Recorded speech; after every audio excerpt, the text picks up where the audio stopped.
నమస్కారం. ఈరోజు మనం జ్యోతిర్లింగాల గురించి మాట్లాడుకుంటాం. జ్యోతిర్లింగాలు అతి పవిత్రమైన జ్యోతిర్లింగాల గురించి మనం చెప్పుకుందాం. అగ్నిజ్వాలతో పరమశివుడు స్వయంగా అగ్నిజ్వాలతో ఆవిర్భవించిన ప్రదేశాలని జ్యోతిర్లింగం అంటారు.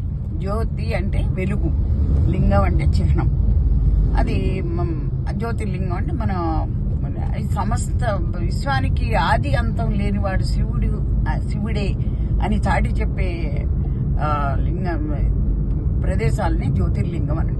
ఇవి మన భారతదేశంలో 12 చోట్ల ఉన్నాయి. అవి వాటిని మనం స్మరించిన, దర్శించిన, పూజించిన మనకి సమస్త పాపాలు తొలగిపోయి మన మోక్షం లభిస్తుందని శివపురాణంలో ఉంది. జ్యోతి అంటే వెలుగు, లింగం అంటే చిహ్నం. అందుకే పవిత్రమైన ఆ జ్యోతిర్లింగాలు. ఫస్ట్ది సోమనాథ్. సౌరాష్ట్రంలో సోమనాథ్లో ఉంది.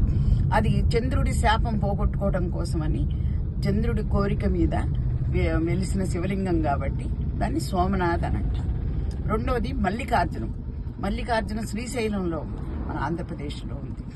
అది కుమారస్వామి అలిగి శ్రీశైలం వెళ్ళిపోతే ఆయన్ని శాంతించడం కోసం మల్లికగా అమ్మవారు, అర్జునుడిగా శివుడు వెలిసిన ప్రదేశం శ్రీశైలం. అక్కడ శక్తిపీఠం కూడా ఉంది, అమ్మవారి శక్తిపీఠం కూడా ఉంది అక్కడ. మూడవది ఉజ్జయిని మహంకాళేశ్వరుడు. దక్షిణాభిముఖంగా ఉన్న ఏకైక శివలింగం ఉజ్జయిని. అక్కడ అమ్మవారి శక్తిపీఠం కూడా ఉంది. అక్కడ విశేషం ఇంకోటి కూడా ఉంది, భస్మహారతి చేస్తారు. ఇంకెక్కడా లేదు. దక్షిణాభిముఖంగా ఉన్న శివుడు ఉజ్జయినిలో ఉన్నాడు. ఆయనకి భస్మహారతి చేస్తారు. అక్కడే అమ్మవారి సృష్టి స్థితి లయకారిక శక్తిపీఠం కూడా ఉజ్జయినిలో ఉంది. నాలుగోది ఓంకార స్వరూపమైన మాందాత పర్వతం మీద వెలిసిన ఓంకారేశ్వరుడు నాలుగోది. ఆయన ఓంకారం ఆకారంలో ఉన్న కొండ మీద ఉంటాడు. 5 ప్రజ్వల్యం వైద్యనాథుడు.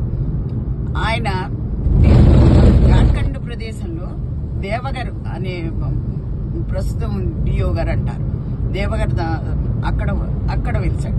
ఇక్కడ ఇంకో శక్తిపీఠం కూడా ఉంది అమ్మవారిది. అదేంటంటే అమ్మవారు జయదుర్గా పేరుతో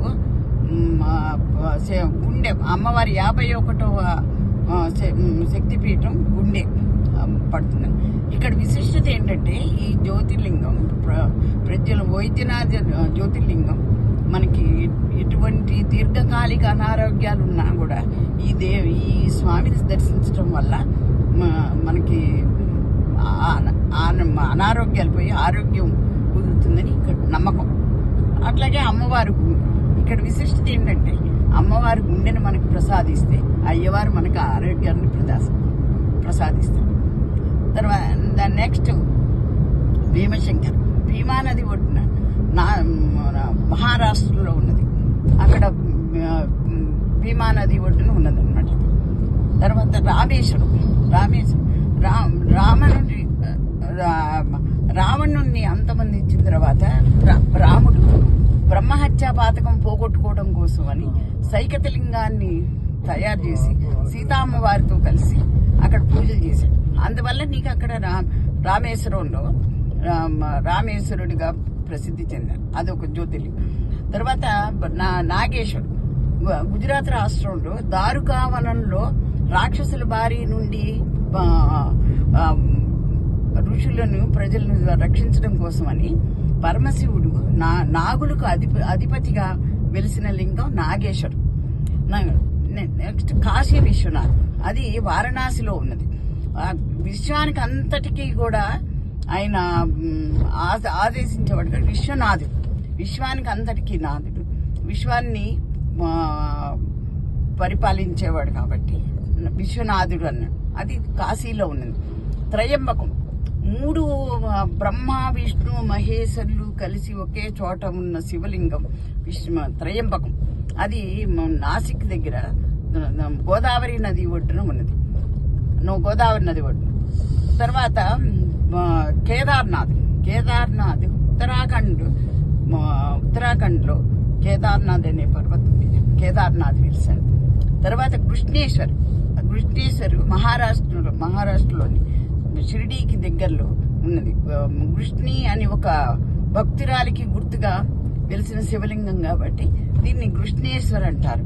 ఈ 12 జ్యోతిర్లింగాలు స్మరించిన, పూజించిన, దర్శించిన మోక్షం లభిస్తుందని శివపురాణంలో ఉన్నది.